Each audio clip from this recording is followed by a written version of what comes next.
পশ্চিমবাংলাতে ২৬শে বিধানসভা নির্বাচনে বিজেপি ক্ষমতায় এসেছে।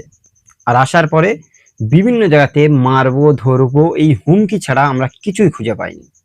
কেন বলছি এই কথা? প্রথমে এই ভিডিওটি দেখুন। আবার যদি দেখিয়ে গেরুয়া রঙকে আবার যদি ওরা এসে সাদা রং করতে চেষ্টা করবে, আবার ওকে খেলাবো, বিকাশ রঞ্জনকে আবার খেলাবো, যেখানে ওকে দেখবো সেখানেই মারবো। এই এত সাহস! এই গেরুয়ার সরকারে গেরুয়া রং মুছে দিচ্ছে, লোক এসে হোয়াইট করে দিচ্ছে। এত সাহস আসছে কোত্থেকে? বামপন্থী আর এই রাজ্যে নয়। দেখলেন, এই ভিডিওতে প্রকাশ্যে বলছে একাডেমি অফ ফাইন আর্টস এটাকে যদি আবার সাদা রং বিকাশ রঞ্জন ভট্টাচার্য করে তাহলে তাকে ধরে খেলাবে। সত্যি কি এদের সাহস আছে বিকাশ রঞ্জন ভট্টাচার্যের সামনে গিয়ে কথা বলতে? একটা জিনিস বুঝুন, একাডেমি অফ ফাইন আর্টস এটা তৈরি হয়েছিল পশ্চিমবাংলার শিল্প কারুকার্য এমনকি সংস্কৃতির জন্য। আর সেখানে দীর্ঘদিন ধরে সাদা রং ছিল। ২৬শে বিধানসভা নির্বাচনে বিজেপি ক্ষমতায় এসেছে, আসার পরে এই জায়গাটা গেরুয়া রং তৈরি করে দিয়েছে। তারপরে বিভিন্ন শিল্পী কারুকার্য এই সমস্ত মানুষরা একত্রিত হয়ে বিজেপি সরকারের বিরুদ্ধে গিয়ে সেই গেরুয়া রংটাকে আবার সাদা করে দিয়েছিল। আর বিকাশ রঞ্জন ভট্টাচার্য সামান্য বিরাজ ধরে রং করেছে, সেই জন্য তাদের ভয় যে বিকাশ রঞ্জন ভট্টাচার্য সাদা কেন করবে, গেরুয়া ছিল। আচ্ছা, সত্যি কি যে বিগত দিনে একাডেমি অফ ফাইন আর্টস কোন কালার ছিল একটুখানি দেখুন তো। দেখতে পাচ্ছেন এটা তো সাদা রঙের।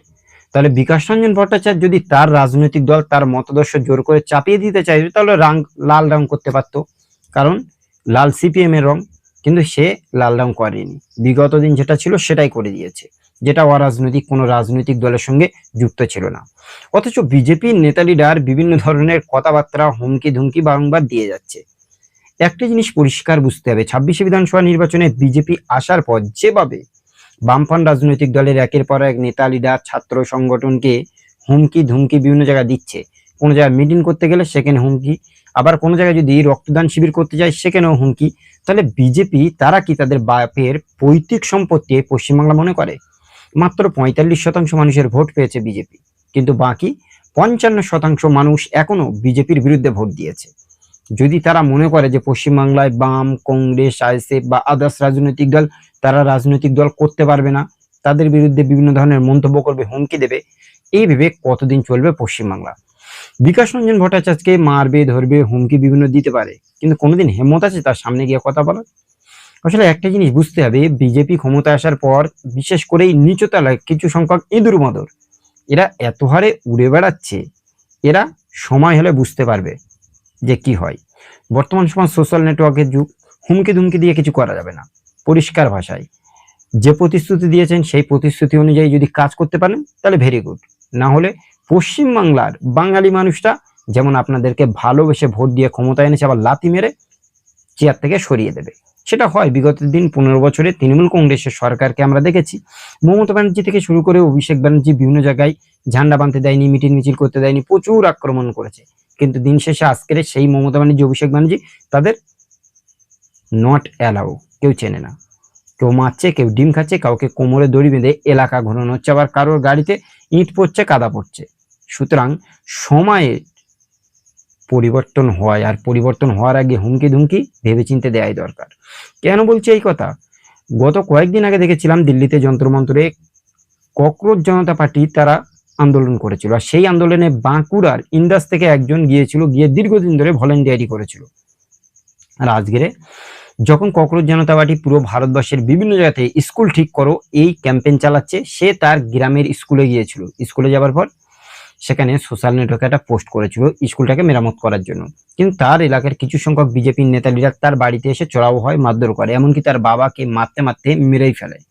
ভাবতে পারছেন এই যে লিঞ্চিং, এই বিষয় নিয়ে বামেদের বর্তমান তরুণ তুর্কি নেতৃত্ব শতরূপ ঘোষ কি বলেছেন আমি আপনাদের দেখাবো। দেখুন প্রথমে।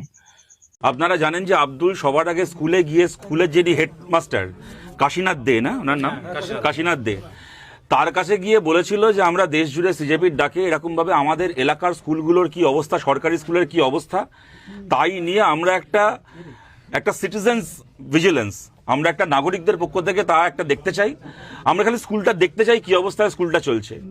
একজন হেড স্যারকে এইটুকু কথাও বলেছিল। পরের দিন যখন ও স্কুলটাকে দেখতে গেল তখন ওর জন্য বিজেপির গুন্ডারা ওখানে অপেক্ষা করছে। কারা এই একটা সাধারণ একটা সোশ্যাল ভিজিলেন্সের দাবিকে কারা এখানে বিজেপির গুন্ডাদেরকে ডেকে আনলো? এখানে কাশীনাথদের ভূমিকা কি সেটাকেও খতিয়ে দেখতে হবে। পুলিশের ভূমিকার কথা তো আশুতোষ বললেন, এবং হাসপাতালের সিসিটিভি ফুটেজ, সেই সিসিটিভি ফুটেজকেও বাজেয়াপ্ত করে যে কথাটা বলা হলো যে অনেকে যারা মেরেছিল ওরা যাদেরকে চেনে, আব্দুলের মা চিনতে পেরেছেন, আব্দুল চিনতে পেরেছে, এদের নাম বলে অভিযোগ করা হয়েছে, তারা বাদ দিয়েও যারা যারা এই ঘটনায় জড়িত তাদের ফুটেজ সিসিটিভিতে এখনো পাওয়া যেতে পারে। হাসপাতালের ইন্দাস হাসপাতালের ওই সিসিটিভি ফুটেজকে বাজেয়াপ্ত করে তাদেরকে চিহ্নিত করতে হবে। এবং দেখুন, আপনাদের একটা কথা বলছি, শুভেন্দু অধিকারী মুখ্যমন্ত্রী হওয়ার পরে খুব গুন্ডাদমন আইন করে লাফিয়েছিল, বলতে খারাপ লাগে, কিন্তু আপনাদেরও অনেকে তখন মনে করেছিলেন যে দারুণ একটা আইন আসছে, ক্রাইম হওয়ার আগে 1 বছরের জন্য জেল হয়ে যাবে, বিরোধীরা হেভি জব্দ হবে। কিন্তু আজকে তাকিয়ে দেখুন পশ্চিমবাংলায় সত্যি সত্যি গুন্ডা কারা পোষে। পশ্চিমবাংলায় কি আব্দুল গুন্ডা, যে ছেলেটা তার এলাকার স্কুলের উন্নতি চেয়েছিল? বাংলায় কি আব্দুল গুন্ডা, যে আব্দুল নিজের বাবাকে হারানোর পরে, ওর মা নিজের স্বামীকে এরকমভাবে খুন হতে দেখার পরে মা আর ছেলে মিলে বলছে, দেখছেন ওদের বাড়ির অবস্থা, দেখছেন যে রাস্তা দিয়ে আমরা হেঁটে আসলাম সেই রাস্তার অবস্থা আপনারা দেখেছেন, এই ঘরে দাঁড়িয়ে তার মা আর ছেলে বলছে যে আমাদের নিজের পরিবারের জন্য একটা 9 পয়সা ক্ষতিপূরণ চাই না, আমরা ক্ষতিপূরণ নিতে অস্বীকার করছি, যেন সরকারের ওই ক্ষতিপূরণের টাকায় আমাদের রাজ্যের ছেলে মেয়েদের জন্য একটা সরকারি স্কুল তৈরি হয়, আন্তর্জাতিক মানের সরকারি স্কুল তৈরি হয়। তাহলে স্কুল চাই যে ছেলেটা, সে কি গুন্ডা? নাকি স্কুল চাওয়ার জন্য যারা পিটিয়ে মেরে ফেললো সেই শুভেন্দু অধিকারীর দলের মণিমাণিক করা সত্যিকারের গুন্ডা? সেই গুন্ডাদেরকে বাংলায় কে দমন করবে?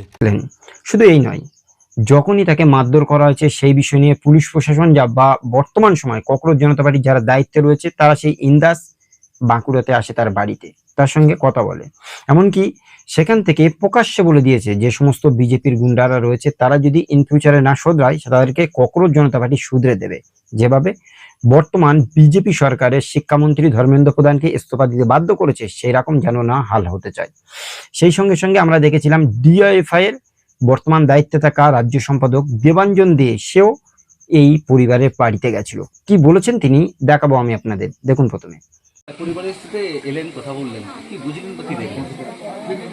লড়াইয়ে থাকা একটা ছেলে, যে ছেলেটা গোটা দেশ জোড়া ছাত্র আন্দোলন যন্তর মন্তরে সেইখানে গিয়েছিল দেশের শিক্ষা ব্যবস্থাকে বাঁচানোর জন্য, গ্রামে ফিরে আসে। গ্রামে ফিরে আসবার পরে নিজের গ্রামের প্রাথমিক স্কুলটা, সেই স্কুলটার সংস্কারের জন্য লড়াই করছিল, আন্দোলন করছিল।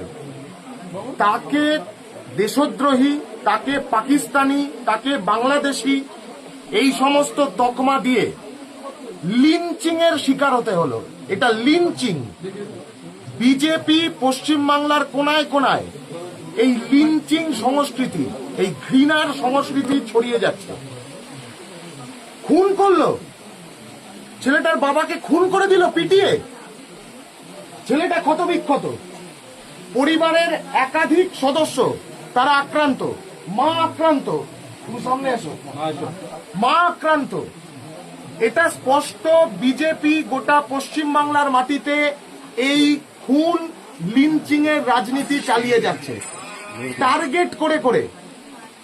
আজকে এই পরিবারকে টার্গেট করে এই পরিবারের মধ্যে খুন করা হলো, এই পরিবারকে আক্রমণ করা হলো। ভেবেছে এই আক্রমণ করে রিকের মতন ছেলে যারা লেখাপড়া নিয়ে চিন্তা ভাবনা করে, যারা লেখাপড়াকে বাঁচাতে চায়, তাদেরকে লড়াই থেকে সরিয়ে দেবে, এই হচ্ছে টার্গেট। জাস্টিস পেতেই হবে। জাস্টিস কেউ এমনি এমনি দেয় না, জাস্টিস ছিনিয়ে নিতে হয়। আর এই জাস্টিসটা এই কারণেই ছিনিয়ে নেওয়া দরকার, যাতে বার্তাটা দেওয়া যায় যে যেভাবে গুন্ডাদের মতন সরকার চলছে, ওরা গুন্ডা দমন ইত্যাদি এসব বলছে না, আর সরকারটাই গুন্ডাদের মতন চলছে। এরকম একটা ঘটনা ঘটলো, এখনো পর্যন্ত কোন সরকারের প্রতিনিধি এসছে? উল্টে আমি তো আজকে এসে জানতে পারলাম যে ও 27 তারিখ গ্রামে ফেরবার পরে এখানকার এমএলএ নিজে হুমকি দিয়েছে ওকে। এমএলএ নিজে হুমকি দিয়েছে, এমএলএ উস্কানি দিয়েছে। দীর্ঘদিন ধরে এই পরিবারকে টার্গেট করা হচ্ছে। আপনারা বাড়িটা দেখবেন, গ্রাম থেকে একটু বাইরের দিকে বাড়িতে আসবার যে রাস্তা, সেই রাস্তাটায় মানে চলাচল করা সম্ভব হয় না একটুখানি বৃষ্টি পড়লে। কেন এই অব্যবস্থা কেন হবে? এটা স্পষ্ট গোটা রাজ্য জুড়ে। কেউ প্রতিবাদ করলেই তাকে তকমা দিয়ে দেওয়া, কেউ প্রতিবাদ করলেই তার উপর আক্রমণ করা, কেউ প্রতিবাদ করলেই তাকে খুন করা, কেউ প্রতিবাদ করলেই তাকে জেলে ভরিয়ে দেওয়ার ভয় দেখানো।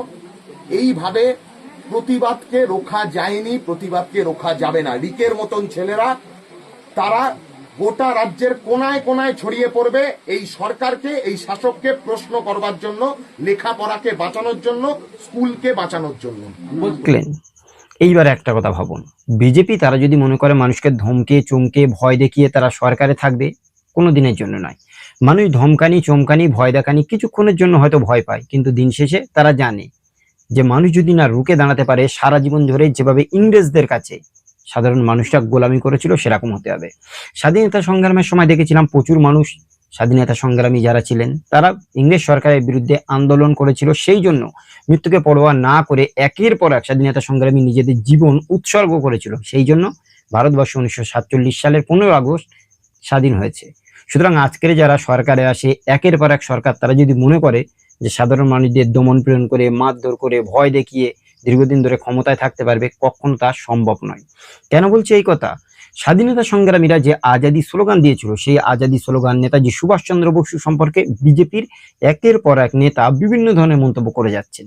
আর এই বিষয়ে বামেদের বর্তমান সময়ের মোহাম্মদ সেলিম কি বলেছেন আমি আপনাদের দেখাবো, দেখুন। প্রথমে নেতাজি সুভাষচন্দ্র বসু তিনি দেখলেন এই যে ধর্মের নামে ভাগাভাগি হয়, তো আবিদ আলম সাফরানিকে বললেন, আবিদ আহমেদ সাফরানিকে, হায়দ্রাবাদে ছিলেন তার সঙ্গী, নেতাজি সব সঙ্গীদের মধ্যে এরা অনেকেই ছিলেন, যে দেখো ভাষা এবং ধর্ম নিরপেক্ষ একটা স্লোগান বার করো, যাতে এই যে ভাগাভাগি হচ্ছে সবাই যাতে এক জায়গায় আসতে পারে।